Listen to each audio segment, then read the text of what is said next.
Good morning, 8th grade. How are you today? Happy Wednesday. It's over the hump day. It's a great day to be creative and have a little fun while doing so. As promised, here's a little update on my silhouette slash Zentangle piece. And I think I had indicated that I would finish the pattern, the rainbow shapes, around those darkened in half circles, and I had joked that they reminded me about pepperoni slices, which they still do.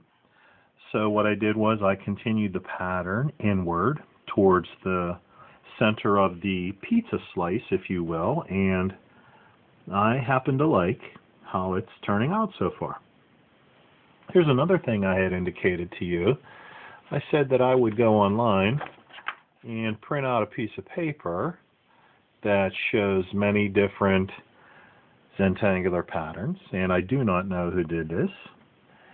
It's obviously done free-handed, and it looks quite nice. And I was scrolling through, it just caught my eye, and I figured I would experiment with some of the patterns here on the page and integrate and implement them into my artistic piece. So here we go. I'm going to set this aside, but before I do, I want to tell you that I like this squiggly line here with the alternating black and white, and I think I'm going to somehow make that a part of my piece. And I've always been an admirer of what I kind of nicknamed the pinwheel or the cinnamon swirl effect. So I think I'm going to work with that a little bit today. Who knows? I may even put one of those stars in my piece as I continue my artistic journey. So here I am. I got my piece that I have been working on for a couple of days here. And I basically have a Sharpie or two that I'm going to be working with today. And I don't see the need for any pencil at this point. No eraser, no blending stump. I'm not even going to use a ruler today because when I integrate the element of line, it's not going to be a straight line. It's going to be one of those curvy lines that I had referenced earlier. So I think what I'm going to do here is I'm going to start with a curvy line like so. And I'm going to run a second curvy line in a parallel manner right next to the original line.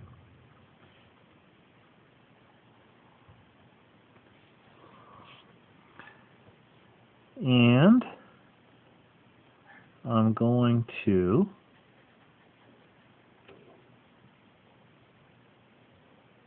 put into effect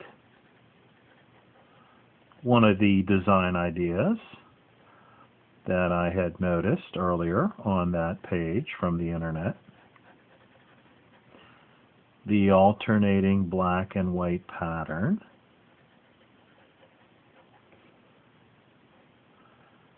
And if you notice, when I'm putting these little tubular pieces inside that squiggly line, I'm curving the top and bottom of it just a smidge. Gives it a rounded appearance and makes it look quite nice. Okay, snake-like as it goes through my piece.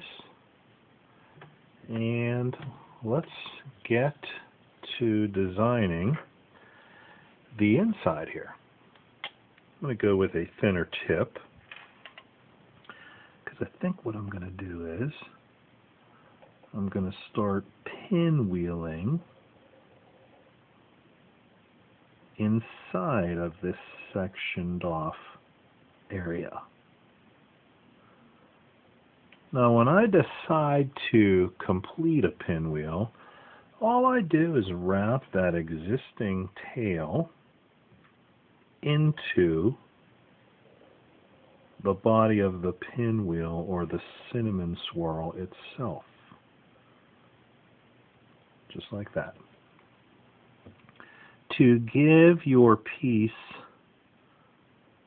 some variety, you can make your pinwheels both large and small.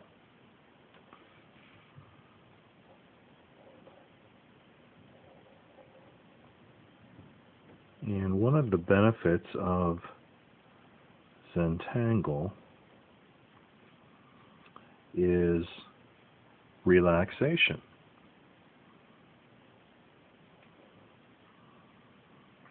Now I find basically all art relaxing, but particularly Zentangle. See what I'm doing in here? I'm just going with some teeny tiny lines.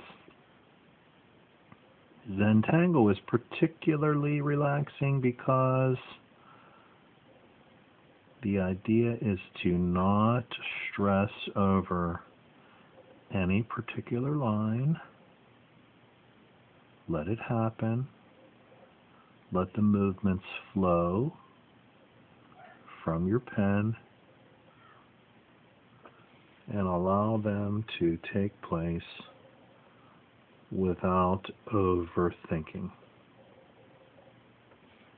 Before I get too far along, I'm going to try one of those stars, and I kind of see the tip of a star right here. So what I may do is just take it a step further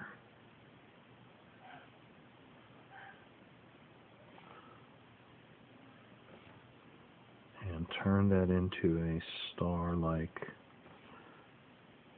formation. Now I have the ability to do some more pinwheels in and around that particular creation.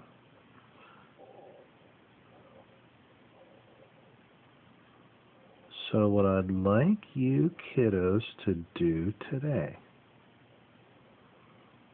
is to add some more sections to the background of your piece. Continue to do some research on different Zentangle patterns and pick out ones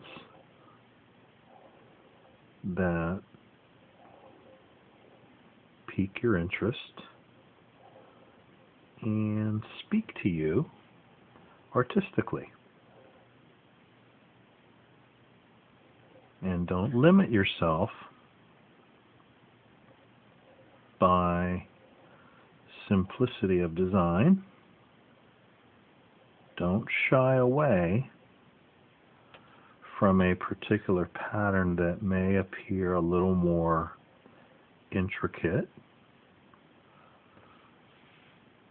or challenging, because we've already mentioned that there's no right or wrong way, so that should take the pressure off immediately. There's no particular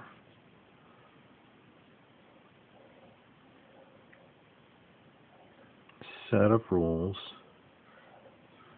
to which you must adhere. See, I'm turning my page just to make some areas a little easier to reach.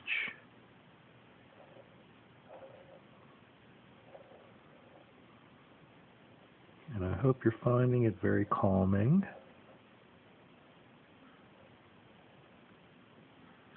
And very enjoyable.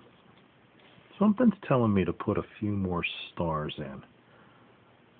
So I'm going to go off the edge here of that swirly piece.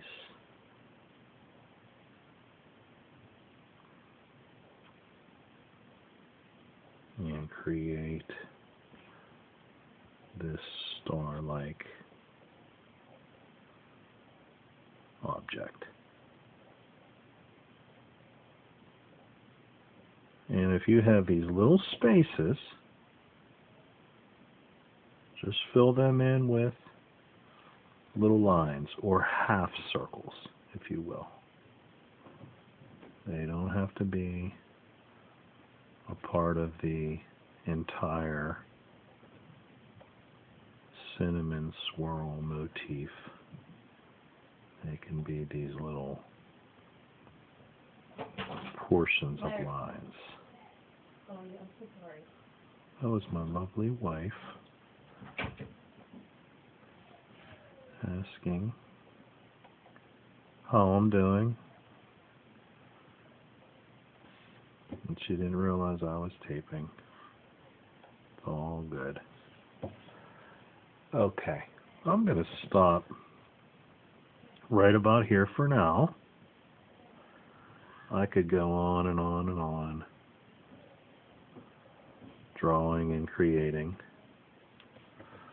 But I know you kiddos are probably anxious to get started. One last thing here is, see how I'm going back and darkening in some of these swirls? It's okay to do that. And I've got no way of telling you how or when I decide to do such a maneuver. It's just I see something and something inside me says, move your pen and pencil over to that particular area and darken it in or shade it in or make a little change or a little adjustment. We artists are free thinkers, and that's just how we operate sometimes. Boys and girls, I hope you're enjoying this project. I sure am. We'll talk again soon. Keep adding to your piece a little bit at a time. Split up the background into sections like I'm doing here. Have fun while you're doing so. And moving towards the end of the week, I think you're going to notice that you will be creating a tremendous piece of art, something to be very, very proud of.